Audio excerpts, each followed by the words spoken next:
কথিত আছে সর্বদাই প্রজ্বলিত থাকে রাবণের চিতা। বর্তমান যুগেও অস্তিত্ব মেলে এমনই এক চিতার। কি এই আশ্চর্য ঘটনা? আপনি কি জানেন? আসুন সবটা দেখি একসাথে।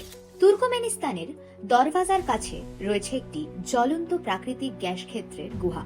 শত শত প্রাকৃতিক গ্যাসের, প্রধানত মিথেন গ্যাসের সহায়তায় জ্বলে উঠেছে এই আগুন। জানেন কি এর অবস্থান রয়েছে কোথায়? কারাকুম মরুভূমির মাঝখানে দরওয়াজা গ্রামের কাছে, প্রায় 260 কিলোমিটার, মধ্য এশিয়ার একটি দেশ তুর্কমেনিস্তান।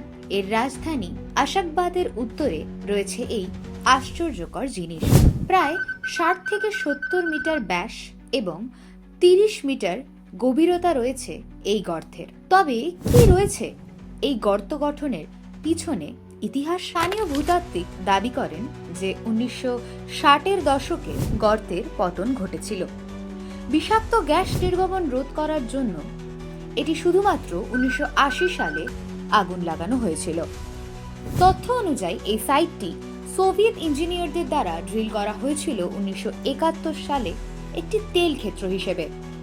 তা থেকেই ধসে পড়ে সৃষ্টি হয় এই গর্তের এবং নির্গমন শুরু হয় বিষাক্ত গ্যাসের।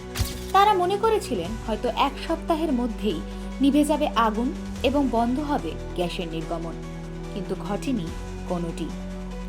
বরং তখন থেকে আজও প্রায় 53 বছর ধরে প্রজ্বলিত রয়েছে সেই গর্ত এবং হয়ে চলেছে গ্যাসের নির্গমন। 2013 সালে জর্জ কাউরুনিস প্রথম ব্যক্তি যিনি গর্তের নিচে পা রেখেছিলেন। এক্সট্রিম মাইক্রোবায়ন প্রকল্পের জন্য কিছু মাটির নমুনা সংগ্রহ করতে চেয়েছিলেন তিনি। পরবর্তীতে 2022 সালের জানুয়ারিতে তুর্কমেনিস্তানের তৎকালীন রাষ্ট্রপতি গুরুবাঙ্গুলি বার্দিমুহামেদও কিছু পরিকল্পনা ঘোষণা করেছিলেন স্থানীয় স্বাস্থ্য, পরিবেশ এবং প্রাকৃতিক গ্যাসের উপর ক্ষতিকর প্রভাব উল্লেখ করে। গর্তটি নিভানোর সর্বোত্তম কৌশল খুঁজে বের করার জন্য একটি কমিশনও গঠন করা হয়েছিল, কিন্তু মেলেনি কোনো সুরাহাই।